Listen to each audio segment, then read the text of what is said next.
Welcome to the Low Demand Parenting Podcast, where we drop the pressure, find the joy, and thrive, even when it feels like life is stuck on level 12 hard. I'm Amanda Diekman, author, autistic adult, and mom of 3. I'm not here as an expert, but a fellow traveler. Together, we're learning how to live more gently, authentically, and vibrantly in this wild parenting life. Welcome to the Low Demand Parenting Podcast, Melissa Corkum. I'm so glad you're here. Thanks so much for having me. This is going to be a really, I think, for me, and I think everyone listening, a really helpful conversation because you are wading into some waters that a lot of people try to avoid and just not look at, not talk about. And this season of the podcast, we're really getting into a lot of the nuance and complexity around our parent experience of parenting. It's kind of like shifting the spotlight from all the tips and tricks and how-tos of parenting our kids to what it feels like to be in our parenting shoes, the experiences that we share that are often so marginalized and shamed that we can't even talk about it with ourselves, with our partner, with our therapist, and really glad that we can have these kind of conversations here so that everybody listening feels a little bit lighter, a little bit more seen and witnessed. So we're going to talk about blocked care, and I want to start by giving you an opportunity to tell us what blocked care is and what's happening inside of a parent when they say, I love my kid, but I don't really like them right now, or I don't like them at all. What's happening in there?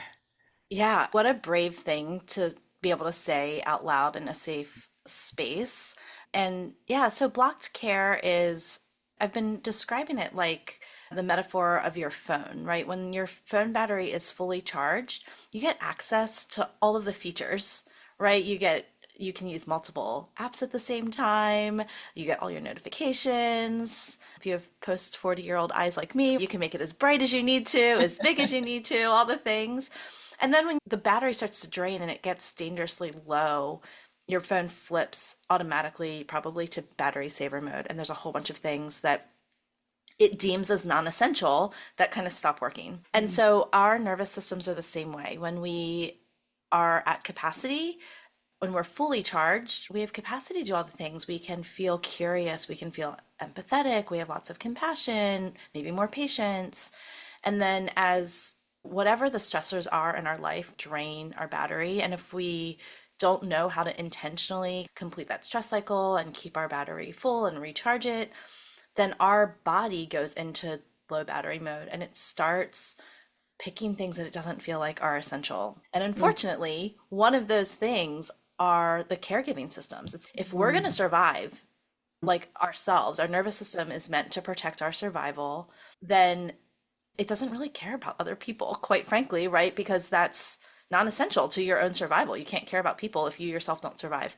And so blocked care is that. It's this like self-protective mechanism in the nervous system that starts to shut down those caregiving systems because our nervous system thinks we might not survive. And I think the most important part of that definition that I want parents to hear is that this state of being in blocked care isn't your fault, right? Your nervous system is working the way it's supposed to. And we can't stay here forever, right? Because we do have a responsibility to our kids and our people. Yeah.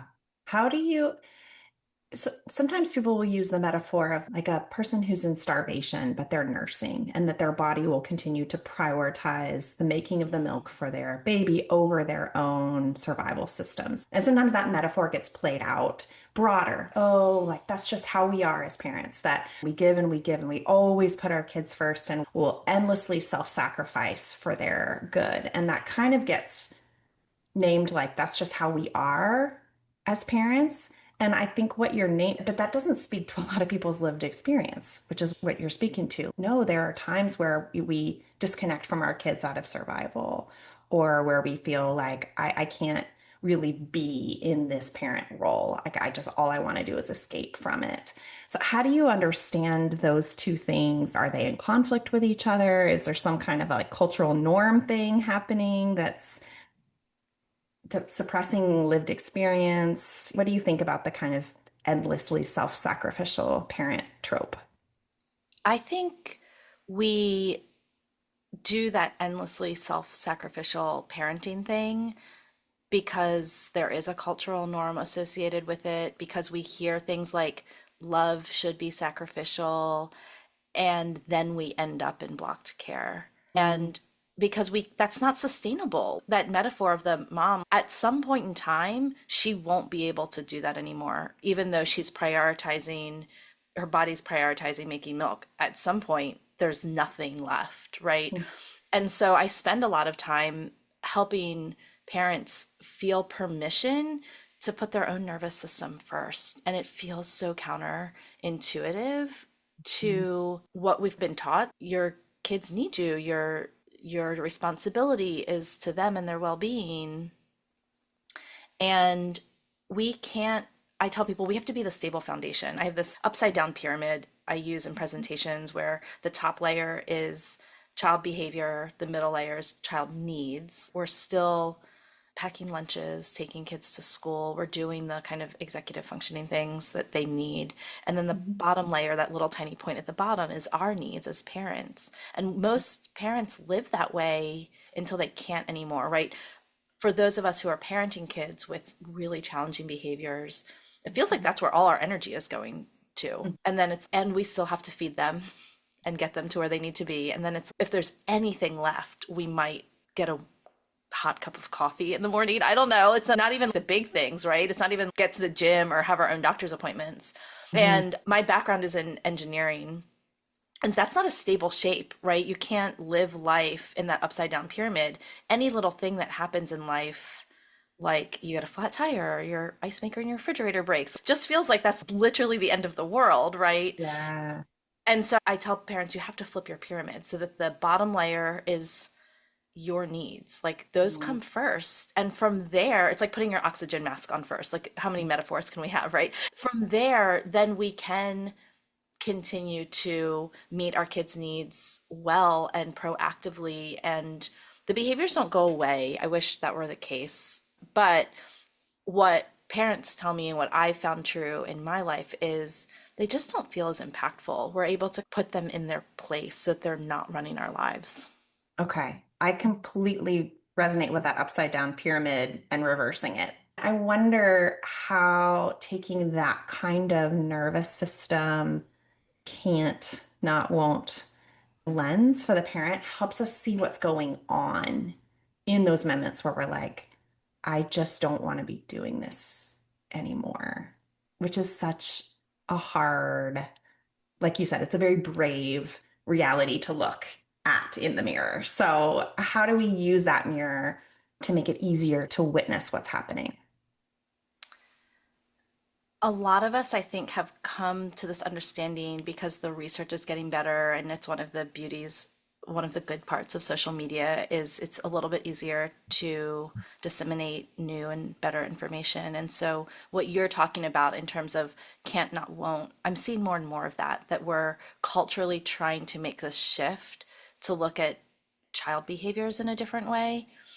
And I work with a lot of parents who are embracing that, but they're not seeing the parallel for themselves, right? Mhm. That we are the same way. If we have a regulated nervous system and we feel connected, then we're going to show up better as parents. Just like when we provide regulation and connection for our kids, they show up differently. And to have the same kind of compassion for ourselves as parents instead of that shame and guilt that Mhm. we have been able to cognitively wrap our mind around for our kids. So I think those parallels are really interesting because I see them also in the work you do, Amanda, like the low demand. I Mhm. think it started perhaps with how do we lower demands for our kids because we can Mhm. see that they're overwhelmed, their behaviors are a result of their own dysregulated nervous system. But I think also we can turn that around to be like, what's low demand for us as parents, right? Like, Mhm. how do we lower the demands for the entire family system? Yeah. And otherwise, it can develop deep resentment. Well, why do you get to feel safe while I'm over here killing myself to take Yeah, care of juggling all you. the plates to make sure you feel safe, right? Yeah, yeah. And you don't want to feel resentment of your own child. And you're not a bad person if you do. It's a very natural reaction. Like you said, it's if of course your nervous system would react that way. I wonder if you have practices or learnings of what that's felt like to put your own needs as that Yeah. biggest part of the triangle. Yeah, I think so. I'm able to look back over years where I'm an empty nester. My kids are 19 to 28. And so I think there's lived experience here where I came to this through my own season of burnout. I am my own ideal audience. And there were points in time where I didn't have the option to not put my needs first. I couldn't get off the sofa to do the thing people wanted. I couldn't do the grocery shopping. I just, there were so many balls and plates falling all around despite what I wanted to be doing. And what I learned is that all the things that I feared would happen if I didn't attend to all the little details and keep all the things going, a lot of those didn't come true. The world kept spinning. Yeah, sometimes a kid was angry. And again, we've been in seasons where everyone's safety was needed to be prioritized. But there were times when someone would get really angry with me about not doing the thing and I still didn't have it in me, right? And we were able to move through those seasons and I was able to notice, oh, we could get through that where I did say no to a lot of things that I didn't want to, where I and so then it became, okay, what if I intentionally gave my best version of myself towards parenting and what would I need to do to make that happen? I think also coming to this realization of what I had control over and what I didn't. And I was putting a lot of energy into trying to control and influence behaviors.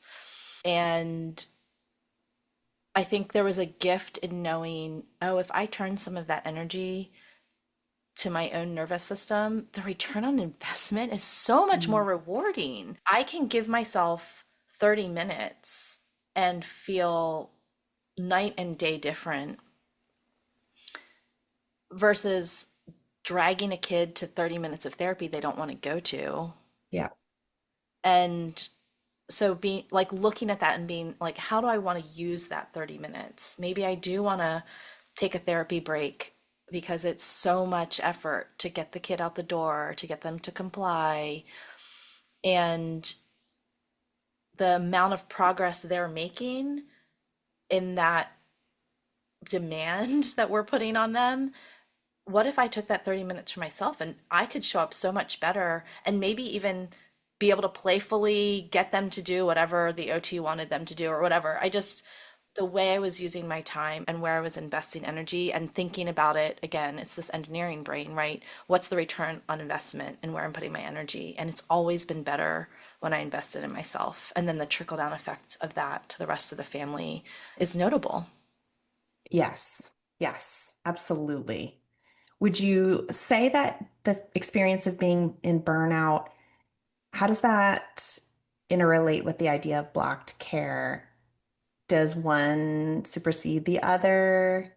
I know a lot of the parents who listen to this or who come to low demand come because their kids have gotten into their own burnout where just life comes to a sort of screeching halt, is the way I think about it.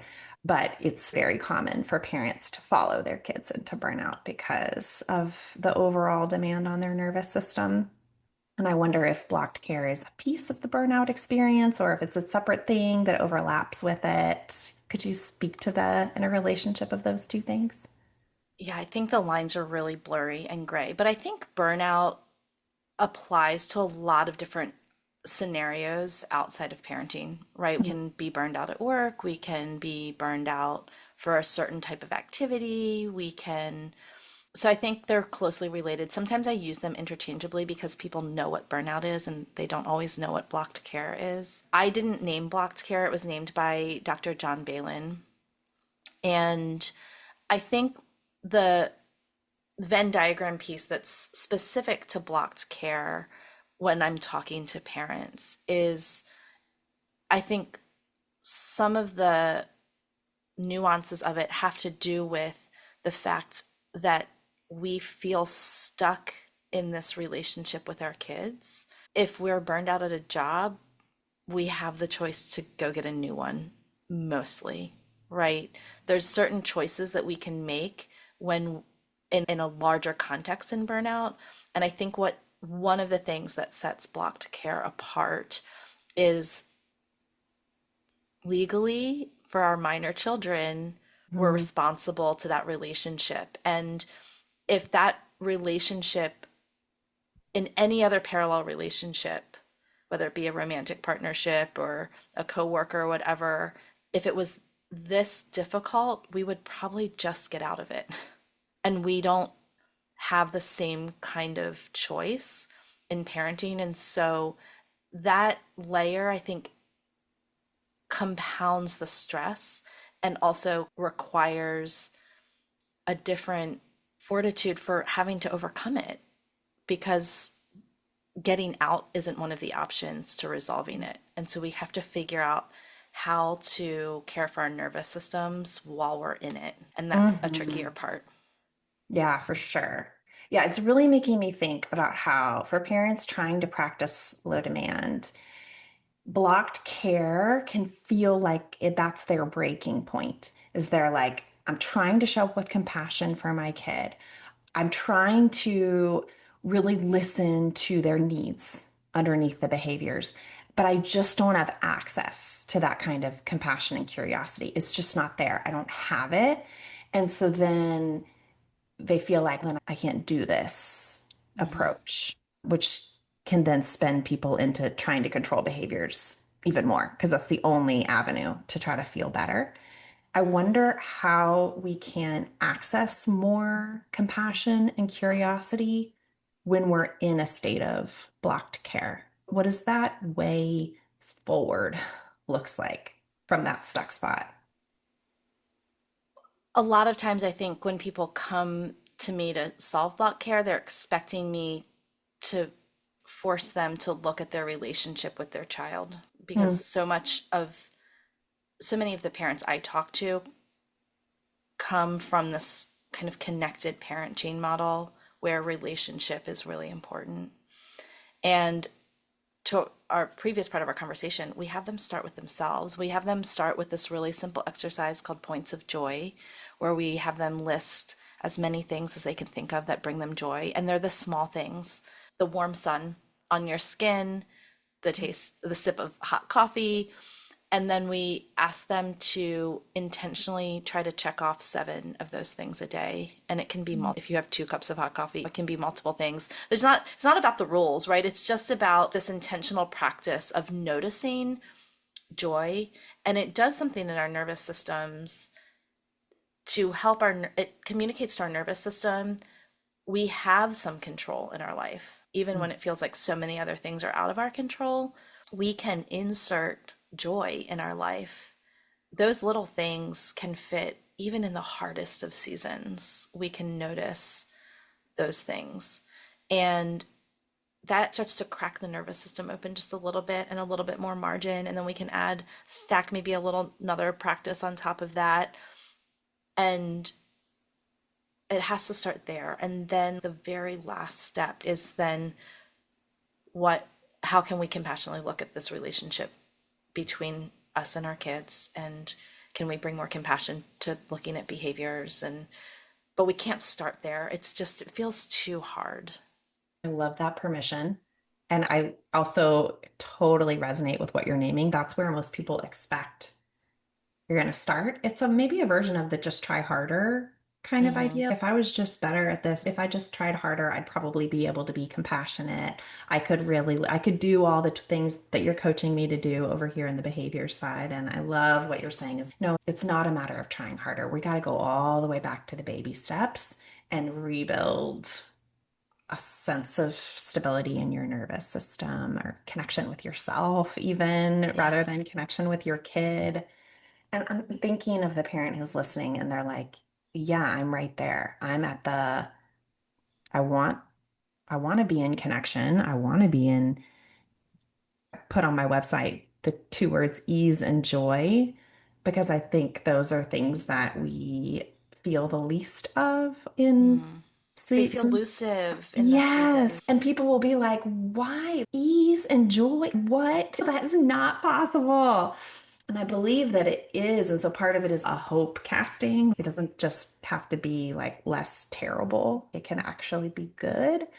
But I'm thinking that can also be hard for people that are expecting themselves to just like, oh, if I just was better at this, then I could experience ease and joy, but I can't. And so I hate it and I feel stuck here. What are some of those small, doable starting practices? I love the finding seven things that feels right on target.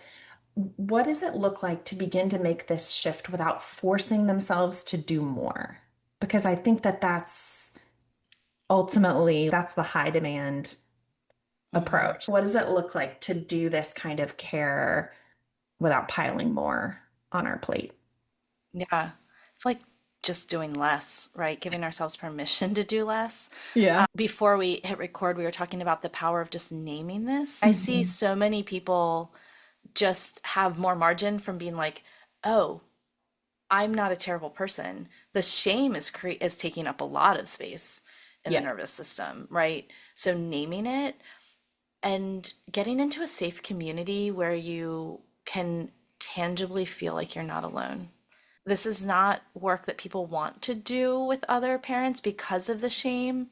And I've been doing it long enough to know that it's almost imperative to do this work in a safe group, even if it's just one other parent that you're like doing a workbook with, or, but there's something co-regulating in our nervous systems around that lived experience and knowing that you're not alone. And so just putting yourself in proximity, either virtually or in person, with someone else who you can trust understands what this experience is like, I think is a big part of this, the points of joy. And the other thing I think is na- this is another naming practice, naming what you thought your parenting journey would be like versus what it is now. And that gap between expectation and reality is a space to grieve. Like whenever there's a gap between expectation and reality, there's something to grieve. And I think unresolved, disenfranchised grief is robbing us of a lot of space for ease and joy. What are shame and what did you call it? Disenfranchised It's grief? grief, yeah. Yeah, shame and grief that we don't feel ready to feel are taking up a lot of real estate in our nervous systems that are squeezing out the things that we might want to feel more of, whether it's ease and joy, or whether it's curiosity and connection, or whether it's freedom and having choice. All of those things, there's just not room for them when we're so colonized by Yeah. shame and grief we're not able or ready to feel. If there's one thing that you want someone who's currently in blocked care and doesn't know it to hear right now, what is that? I think that you're not alone, that it's okay to look curiously at the whatever your true experience is. Parents will say their true experience to me and then immediately apologize for it. And our experience is our experience. And so I think we haven't done anyone any favors by categorizing good and bad emotions and experiences and what the GI Joe, knowing's half the battle, right? We have to Mhm. be able to look at our experience, look it in the face, and accept it, and then figure it out. But if we're trying, again, spending all this energy trying to deny it, that's not helping anyone. I think the other thing is just this knowledge. Hopefully, this feels more like encouragement and not discouragement, but It's a process. I do this work professionally. I work with parents, I speak, I train on blocked care, and I am not permanently over my blocked care for a couple of my children. And so it's not a one and done deal, right? We have seasons, it cycles in and out. When I notice blocked care in myself, that's a data point for me to say, okay, what are you not doing for your nervous system? Why are we here again? Going back to the basics again. So I think there's this misnomer sometimes, oh, we overcome our blocked care and then we wave goodbye to it and we walk away. And especially if you're still actively parenting, and I'm here to also say that active parenting doesn't stop at 18, even though I don't have any full-time people here with me. Yeah, that just be kind for yourself, whatever your journey is, that there's Hmm. space for all of that. Thank you for naming that about the experience of parenting young adults who still need a lot of co-regulation or who don't. And then you have your own parenting experience of being separate from them. Thank you so much for coming on and sharing this with us. Yeah, thanks for having me, Amanda.